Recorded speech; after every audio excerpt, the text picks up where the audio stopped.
Olá, sejam bem-vindos à aula de número 3 de Sistemas Distribuídos. Espero que vocês estejam aproveitando.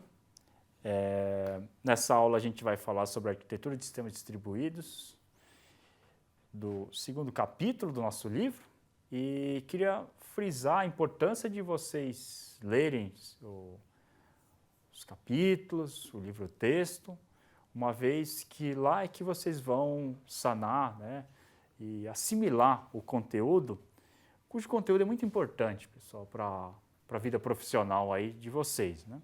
Ou até para a vida acadêmica, né? Existem vários, eu mesmo faço pesquisa em middlewares, tá? Baseado em eventos, centrados em dados, tá? E sendo assim, portanto, existe muita pesquisa na área de internet das coisas, middleware para internet das coisas, para rede de sensores sem fio e assim por diante. Tá?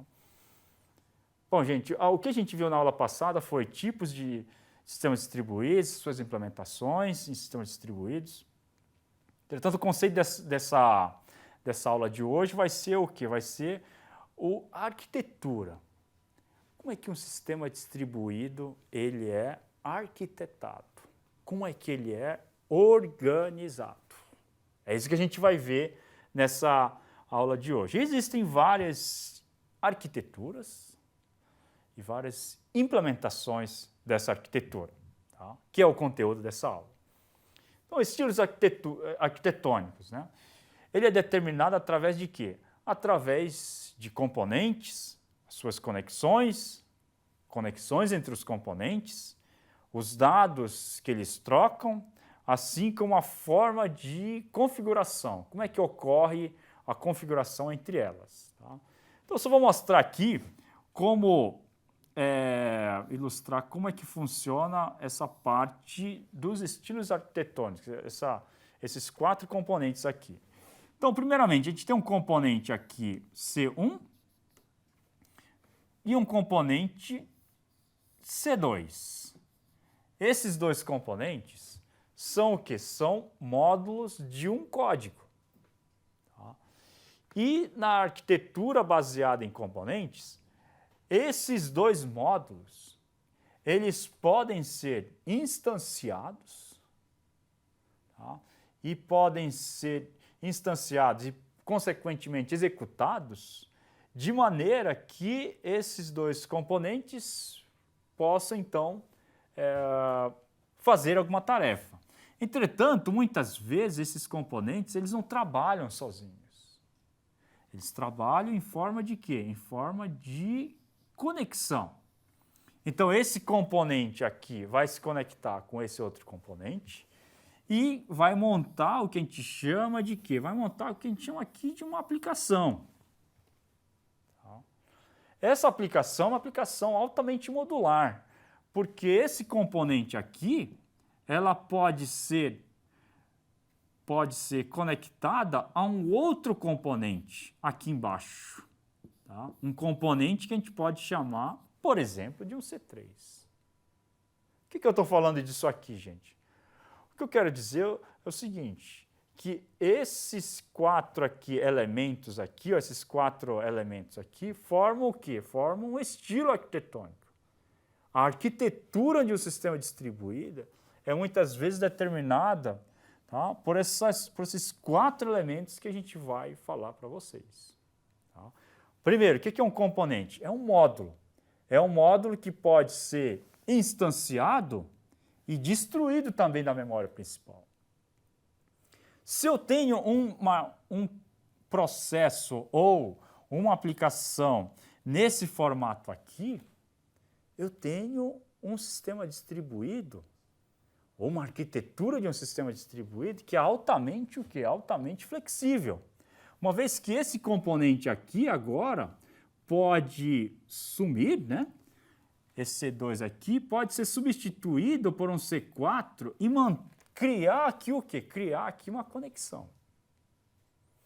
Assim, gente, principalmente num sistema de telefone, de smartphone, onde a memória principal é bastante escassa, eu posso economizar a memória colocando o quê? Colocando apenas os componentes que são o quê? Que são necessários e requisitados.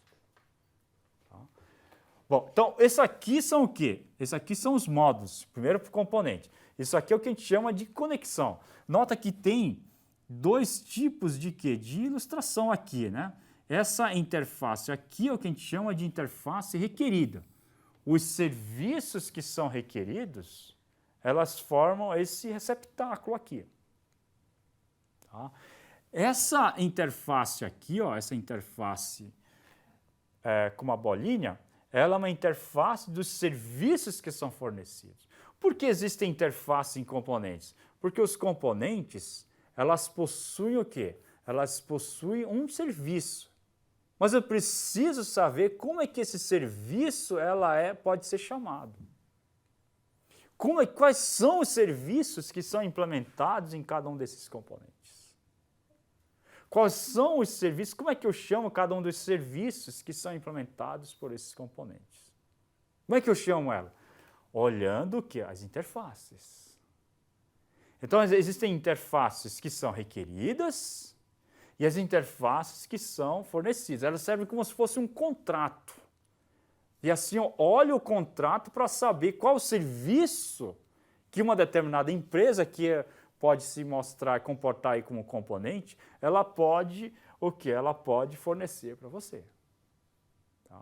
Então, o serviço aí que a USP ela fornece seria o quê? Fornece, o universo vai prover, seria educar o aluno de forma que o aluno possa tornar-se graduado em engenharia da computação. Esse é o serviço que ela vai prover. Entretanto, ela também possui os serviços requeridos. Serviços requeridos são o quê? Os professores ministrarem aulas. Tá? Dados intercambiados. Como é que como é que a troca de dados é realizada? É utilizando o mecanismo de caixa postal, onde a gente coloca uma carta e o cidadão, depois, no final da tarde, quando ele chega, ele verifica a caixa postal para tirar? Essa é uma forma de intercambiar. A outra questão que a gente cita aqui é a forma de configuração. Como é que esses componentes elas podem ser configuradas? Podem ser configuradas durante a execução ou só quando ela é instanciada? Tá? E essas conexões, o que são essas conexões? Essas conexões é conectar um componente com o outro de forma o quê? De forma que eu tenha uma aplicação agora maior. Tá? Então, esses são esses três elementos que eu queria falar para vocês que vão formar a arquitetura de um sistema distribuído. Então, existem várias arquiteturas aqui distintas. E primeiro, essa arquitetura de camadas já é como se fosse vocês já são fregueses dessa arquitetura de camadas, uma vez que vocês estudaram redes. E redes é o quê? Formada com essa arquitetura aqui de camadas.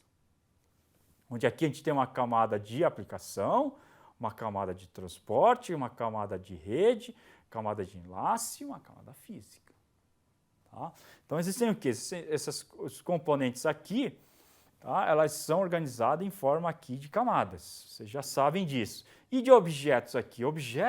Os objetos aqui são os componentes. Componente pode ser um objeto, pode ser um procedimento, pode ser uma função, ou pode ser até 4, 5 linhas de código assembly. Componente não é objeto, mas objeto pode ser um componente. Tá? Objetos são conectados através de uma chamada remota aqui de métodos, né? E ela é amplamente explorada em arquiteturas cliente-servidor. Tá? Bom, e essa arquitetura centrada em dados? Essa arquitetura centrada em dados é o que eu falei, isso aqui funciona como se fosse o quê? Uma caixa postal, ou uma caixinha de correio, onde um determinado componente coloca uma informação ou uma carta, ou um pacote nesse barramento aqui, o repositório compartilhado, e os componentes, então, elas vão recolher dados dessa caixa aqui postal, que é um repositório compartilhado. Tá? Sendo assim, portanto, elas são o quê? São fracamente acopladas, são altamente voltadas, tá? Para ambiente aí de sistemas pervasivos, de internet das coisas, tá? Rede de sensores sem fio, tá? Smartphone sensing, assim por diante. Por quê? Porque esses componentes aqui, esses sensores, por falta de bateria ou por falta de conexão 3G, 4G, elas podem desaparecer de uma hora para outra. Tá? Então, quanto mais fraco o acoplamento entre elas, melhor seria essa arquitetura. Tá? E as baseadas em eventos? As baseadas em eventos são assim, funcionam como se fosse um Facebook. O Facebook, você publica um evento e quem se inscreve para aquele evento consegue o quê? Consegue recuperar os dados que foram publicados. Então, elas são baseadas no quê? São baseadas na arquitetura que a gente chama de Publish Subscribe, onde um evento é publicado e só as pessoas que se inscreveram para aquele evento recebem, então, aqueles dados. Podem, então, ler aqueles dados. O Apache Kafka, ele utiliza esse modelo. Existe um micro Kafka, que seria voltado aí para arquiteturas como IoT, né, Smartphone Sensing, assim por diante, uma vez que eles também funcionam como sistema distribuído. Nota, pessoal, se eu tenho uma arquitetura cliente e servidor, onde o servidor seria a nuvem e o cliente seria o quê? Seria um dispositivo IoT, eu tenho uma comunicação, né, onde os dados coletados de temperatura ambiental podem, então, ser o quê? Podem serem transferidos para a nuvem para que esses dados, então, possam ser processados, né? Bom, como os sistemas distribuídos, eles são organizados na prática. A gente vai ver agora isso aí, tá? Onde são executados, como eles se comunicam e se há um elemento aí, então, central, né? Então, existem diversas arquiteturas diferentes. Tá? Existem arquiteturas que são centralizadas, existem arquiteturas que são descentralizadas e existem arquiteturas híbridas, tá? Onde pode existir um catálogo central e, a partir desse catálogo, os dados, então, podem ocorrer de maneira descentralizada. Tá? Então, vamos começar aqui com a arquitetura centralizada. Né? A arquitetura centralizada é o velho modelo cliente-servidor, onde existe o papel bem definido e a gente sabe quem é o servidor e quem é o cliente. Normalmente, é o cliente quem faz a requisição, inicia a requisição, e o servidor vai atender o que? Vai atender a requisição que o cliente fez e vai devolver aí uma resposta. Então, aqui a gente tem o quê? A gente tem aqui um cliente e desse lado aqui a gente tem, então, um servidor. O cliente é quem inicia, né, a requisição, ele é de maneira proativa. O servidor, então, fornece o serviço, tá, ou processa um determinado serviço. E esse serviço, então, ele é o quê? Ele é transferido. Tá? Desculpa, a resposta desse serviço é então transferido para o cliente. Tá? Então, eles são divididos aqui em dois grupos. O servidor é o processo. Tá? Lembrando que existe tanto servidor como cliente, existe tanto a parte de hardware, assim como a parte de software. Tá? Então, o servidor é o processo que implementa um serviço específico, o cliente é o processo que vai requisitar um serviço para o servidor. Tá? E a forma de interação aqui é requisição, o quê? Requisição-resposta. Requisita, quem inicia a comunicação sempre é o cliente. Tá? O cliente requisita o serviço é processado, então vem a resposta para o cliente. Tá? Então, considerando essas aplicações, a gente pode dividir essa arquitetura centralizada, tá? E na parte de interface, na parte aqui de processamento, assim como na parte aqui de dados. Tá? Interface, processamento e a parte de dados. Tá? 3 níveis diferentes no modelo aí cliente-servidor, onde a interface aqui possui o quê? Prover meios gráficos ou textuais, tá? Para que os serviços, então, possam ser requisitados e processados nas camadas aí mais baixas. Tá? Bom, dentro desse ambiente centralizado, existem arquiteturas multidivididas. E para isso existe o quê? Existem aí conceitos, né, de Fat Client, assim como Thin Clients. Né? Os Fat Clients são clientes o quê? São clientes mais, como é que eu posso dizer, mais gordos. Tá? A gente conhece bastante Fat Client e Thin Client. Fat vem de quê? De uma pessoa mais saudável, né? E o Thin de uma pessoa mais magra. Né? Então, se você for ver aqui, ó, existem várias organizações, várias arquiteturas diferentes, mesmo no ambiente o quê? Mesmo no ambiente centralizado. Né? Então, nesse cenário aqui de cliente, a gente tem o quê? A gente tem uma implementação mínima, uma vez que o cliente ela possui pouco memória e pouco poder de processamento. Então aqui ela possui essencialmente, né? Ela vai possuir o quê? Vai possuir apenas a interface. Tá? Essas implementações que a parte de processamento da interface ela é implementada no lado do cliente. Tá? E nesse cenário aqui vocês podem ver que existe o quê? Que existe uma implementação maior no lado do servidor. O servidor deve ser mais parrudo, por assim dizer, para que ela possa, então, prover o serviço para o lado aí do cliente. Né? Bom, finalmente existe o quê? Finalmente existe aqui seria o Thin Client, aqui existe uma arquitetura onde a gente tem um Fat Client, né?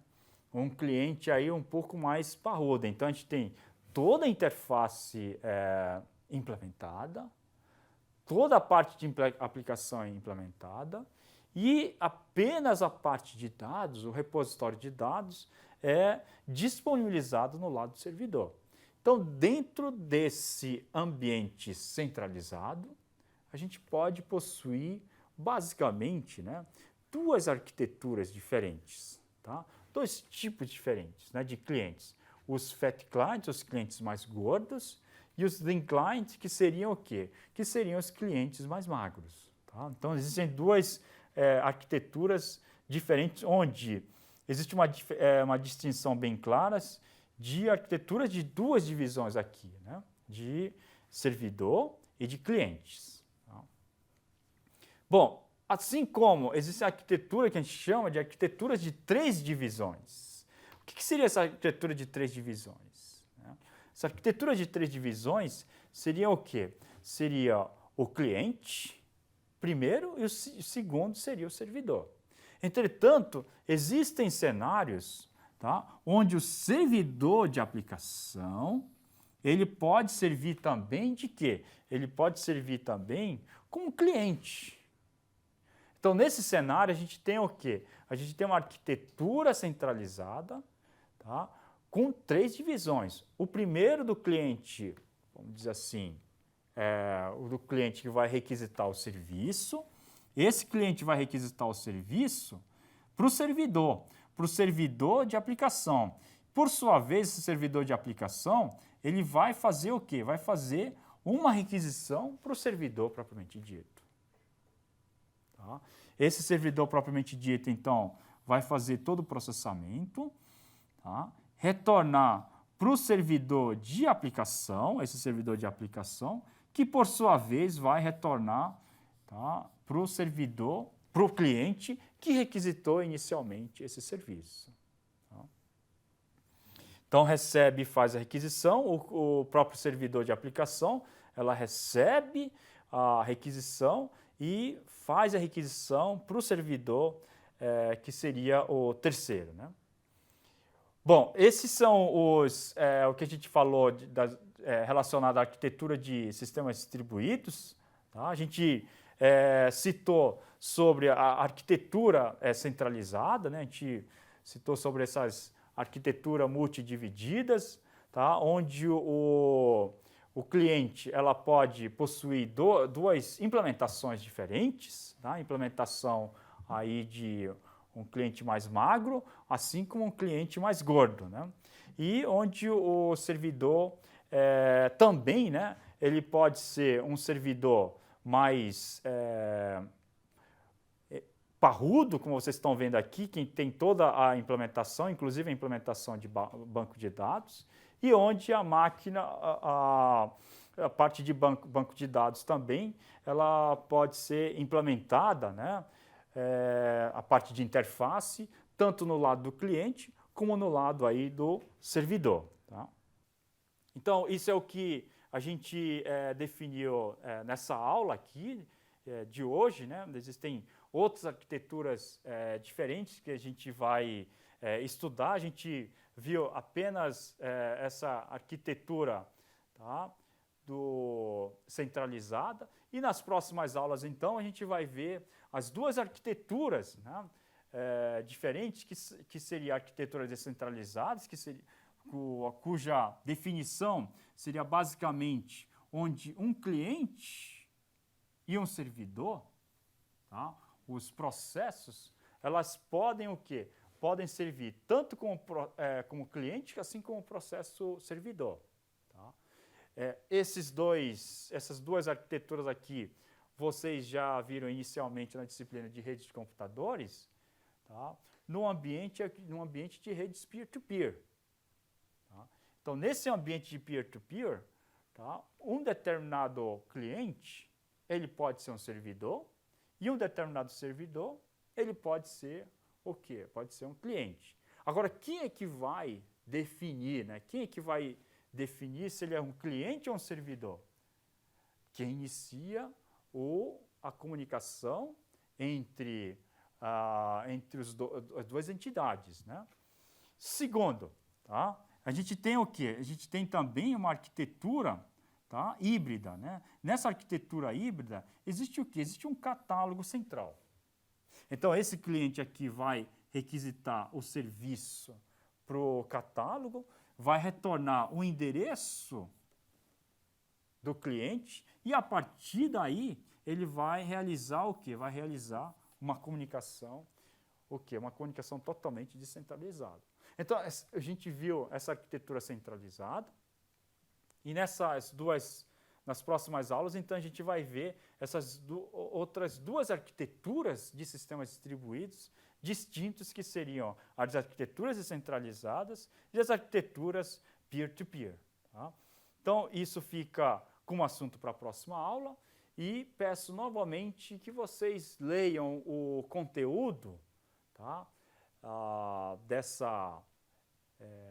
Disso que a gente citou hoje, né? Uma vez que eles são bastante importantes. Tá? As redes sociais, tá? São todas baseadas em sistemas distribuídos. Sendo assim, eles são bastante importantes para que vocês possam, então, entender e, quem sabe, até criar novas redes sociais, novas arquiteturas, né, de redes sociais, e aí se tornar um expoente de conhecimento nessa área. Obrigado, gente.